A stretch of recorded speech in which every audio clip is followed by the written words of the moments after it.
Welcome to Sparks of History. We are extremely pleased to have with us today Rabbi Tuly Weisz. Rabbi Weisz received his rabbinic ordination from the Rabbi Isaac Elchanan Theological Seminary, Reeds, and earned a law degree JD from Cardozo Law School. Rabbi Weisz served as the rabbi of Beth Jacob Congregation in Columbus, Ohio, and has authored a number of books, including the Israel Bible. Rabbi Weisz currently heads the dynamic advocacy organization Israel365. Thank you so much, Rabbi Weisz, for being with us. We appreciate it very much. Well, thanks, Ari, for having me and for this podcast all about Jewish history. Okay, thank you. Just to get started, recent statistics present what appears to be an alarming decrease in support of Israel in the United States, together with an increase, as we've seen, in anti-Semitism, particularly among younger Americans. Is this trend prevalent among young Christians as well? And what could be done and what should be done to combat this development? Yeah, that's an important question. Since October 7th, we've seen that not only is Israel busy fighting the war in the military front, but very busy at the same time fighting in media and in social media, almost an existential fight against anti-Semitism. And we're seeing such alarming things that people who we thought were our friends are no longer our friends. And it's a big wake-up call to the Jewish people that all of the shift to the left over the last number of years and even decades is starting to really catch up to us and starting to really harm us, and it harms us militarily. So we're seeing there's a major decrease. We're seeing, anybody who's been following the news sees that on the college campuses, the amount of hostility directed towards Israel and the Jewish students is terribly frightening. And the colleges have been overtaken by these woke mobs all over the country. And it's not just isolated in, the Ivy Leagues. It's not just on the East Coast or maybe on the West Coast. It's really throughout the country and the Middle East, in the Midwest, and throughout the United States. It's very, very pervasive, the amount of anti-Zionism and anti-Semitism. We all had thought that, well, the Christians are our best friends, and at least we have the Christians. And a recent study came out just this week that is also not the case. In the predominantly friendly evangelical Christian Zionist world, even in the evangelical community, support for Israel has plummeted in the last 3 years, Ari. It's really crazy. A study came out that in 2018, 68% of young evangelicals supported Israel. It's 2 out of 3, and now today it's 1 out of 3. The numbers, the decline is so rapid that it's shocking. You asked what we could do about it, right. And so it's a big question, because historically, traditionally, as you know, we're both Orthodox Jews. We don't have a lot of relationships between Jews and non-Jews. We don't have a lot of relationships outside of our community, and especially when it comes to Christianity. And so how do you turn this around when you don't have a relationship in the first place? It's a big question.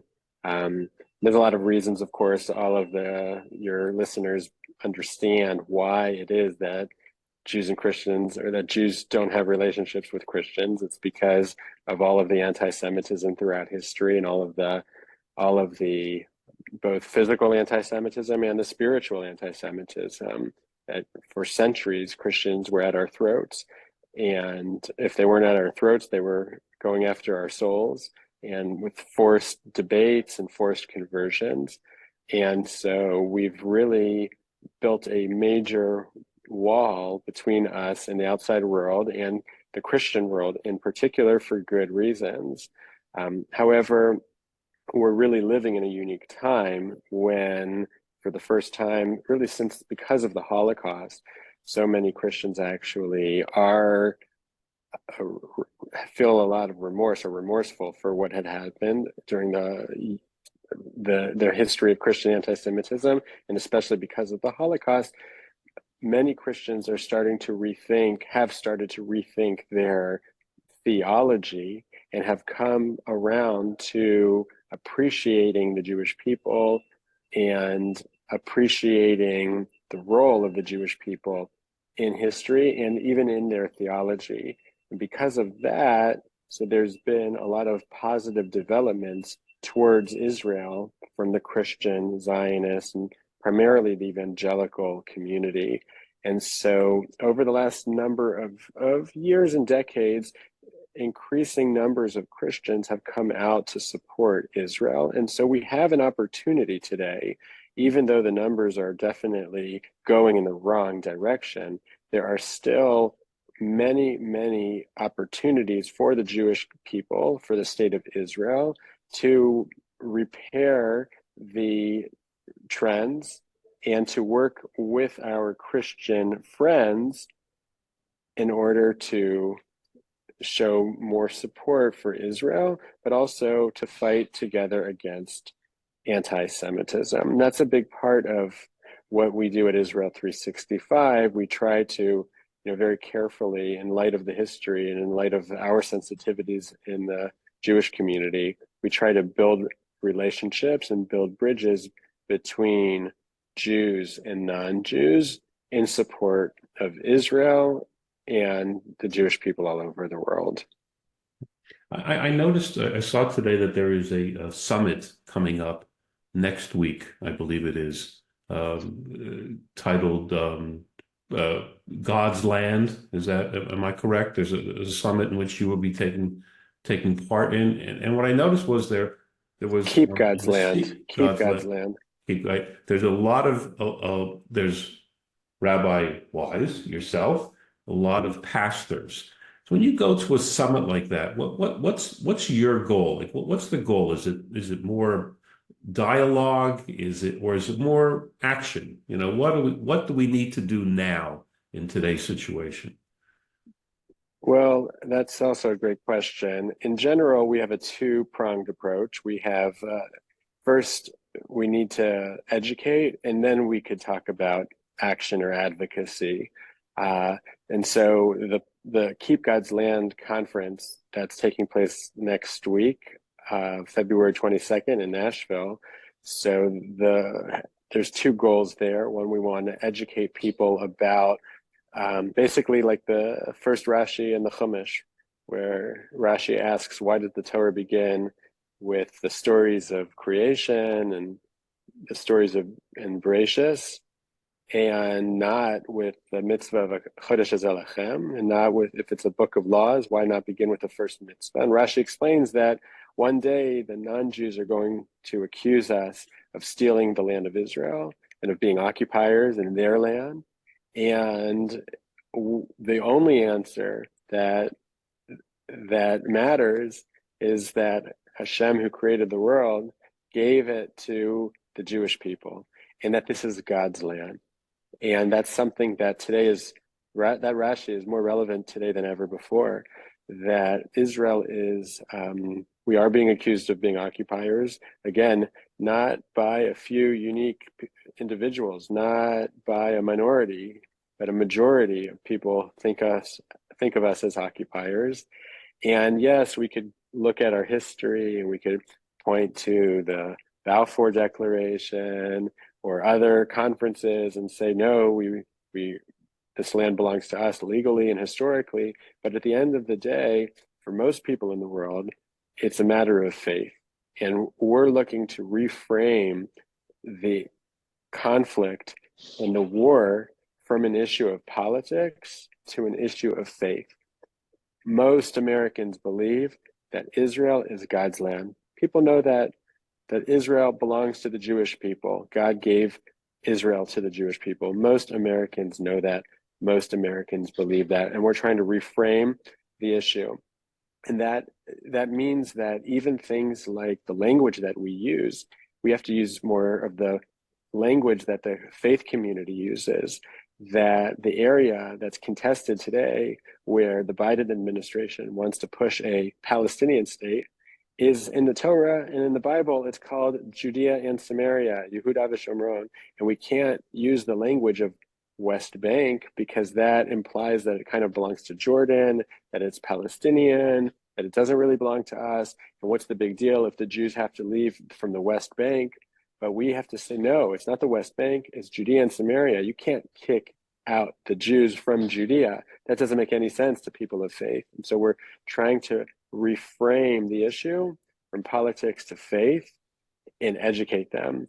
And after we educate them, then we could begin to lobby the people to get their Congress and their senators and their elected officials to also understand that America does not want to be rewarding terrorism with a Palestinian state, and America doesn't want to be in any way involved with dividing up God's land. And that's something that people of faith throughout the United States, Jews and non-Jews, can really get behind. And we're trying to articulate a new paradigm beyond the two-state solution that everybody seems to be have accepted like it's dogma. Are there efforts, even as you had mentioned, that there is a decrease among perhaps younger evangelicals, and a lot of the work is to try to increase awareness and understanding. Is there an effort to expand support beyond the evangelical Christian community? And what are the obstacles involved in that from a faith-based perspective? Well, the number one priority for all of us involved with Israel education and advocacy is spreading support for Israel in the Jewish community. And that is, we have a lot of work to do in the Orthodox community, and we have a lot of work to do outside of the Orthodox community. We assume that all Orthodox are pro-Israel. It's not true. A lot of Orthodox don't care too much about Israel. And they've taken it for granted, and they just assumed that everything that, that Israel is a great place to go for Yontif, but not if we don't defend it and not if we don't fight for it. And so we have to explain the struggle of Israel's survival in the Orthodox community. That is of utmost importance. And to explain the role of the IDF. The IDF is not this big bad organization that's trying to make people less religious. The IDF is is what Hashem has given us to keep ourselves safe and our families safe here in Israel. And so we need to daven for the IDF in the Orthodox community, something that is not happening in enough shuls and shtibels around the United States. Outside of the Orthodox community, so there's a real reckoning that's happening with the more liberal branches of Judaism, where they're realizing that all of their other priorities have not helped them and are in fact hurting their Jewish identity, and they're not there to support them. And so I think that we're going to start to see, and we are starting to see, a shift towards their Jewish identity happening in the conservative Reform Jews. And we should not be there, I told you so. We need to be there with our arms open wide and to try to reach out to our non-religious and our conservative and Reform brothers and sisters, and to try and help them reconnect with their Jewish identity, reconnect with the Jewish people, and reconnect with Eretz Yisrael. Outside of the Jewish community, there's a lot of work to be done too. Why we focus on the evangelicals is simply because they are most ideologically and theologically aligned to where we are. They believe in the Hebrew Bible. Every word of it comes from God. They believe that. And so we could talk for years and years with evangelicals without finding anything to disagree about. And there's tens of millions of them in the United States, probably about 100 million evangelical Christians in the United States. And so that's simply why we focus our energies there. Are there other groups like Catholics and like Mormons who we should be working with? Absolutely. Are there Muslims who we should be working with? For sure. But the biggest, lowest hanging fruit and the biggest opportunity is definitely in the evangelical community. I just really would urge your listeners, if you have any friends or coworkers or colleagues or employees who are Christians, that you should take a minute and ask them, or maybe not even ask them, but to explain to them your personal connections to Eretz Israel and how much you love Israel and how you studied in Israel or how your children are studying in Israel, and tell them how much Israel means to you, and it will open up a beautiful conversation. They'll share with you that they pray for Israel, and you'll see that they're not out to convert you. They really aren't. They're really out there they believe in the struggle of Israel. They believe in the God of Israel. They believe, like the first Rashi says, that God, the God of Israel who created the world, gave Israel to the Jewish people. And you'll see that it's a beautiful relationship can emerge. And once you have a relationship, then we could get to education, and then we could get to advocacy. What is next? Obviously, the summit coming up next week. What are some of the other things that are coming up on your extremely busy schedule for Israel365? I think, first of all, we're all very busy for Israel in all of our own ways, whether it's davening for Israel or making challahs for soldiers or sending money over to Israel. The most important thing for people in Chutz La'aretz is to visit Israel. What I'm particularly busy with right now, though, is pushing back against Palestinian statehood. It's a clear and present danger. And I remember when in the early 90s, I was young, I was a teenager, but there was so much opposition from the Frum community against the Oslo Accords. How could you divide God's land? How could you, it's not ours to divide. It's not ours to give up. And you're not finding that opposition today. It's just happening. The Biden administration is just on a bull in a china shop when it comes to, as quickly as possible, implementing a two-state solution, implementing a Palestinian state, despite the fact that Israel doesn't want it, and despite the fact that the Arabs don't even want it. It makes no sense, but where is the opposition? And we're just trying. I would welcome anybody to check out our website, keepgodsland.com. You could sign up for more information about how to get involved with the educational efforts. It's not for everybody because, again, the big focus is on working with our Christian friends. And I know not everybody is comfortable doing that. And I get it. I'm not trying to convince you to do it. But if you do understand, and if you feel strong in your own, Frumkeit, in your own faith as a Frum Jew, so there's really nothing to be worried about. And you could help us. There's a lot of states who are working with the elected officials, and we want to get more and more states on board with this mission, ultimately to get the American government to drop the whole flawed two-state delusion. Okay. Again, Rabbi Weisz, thank you so much for your words, your inspiration, and you should continue to go from strength to strength in all the great work that you're doing. Thank you so much. My pleasure. Thank you, Ari.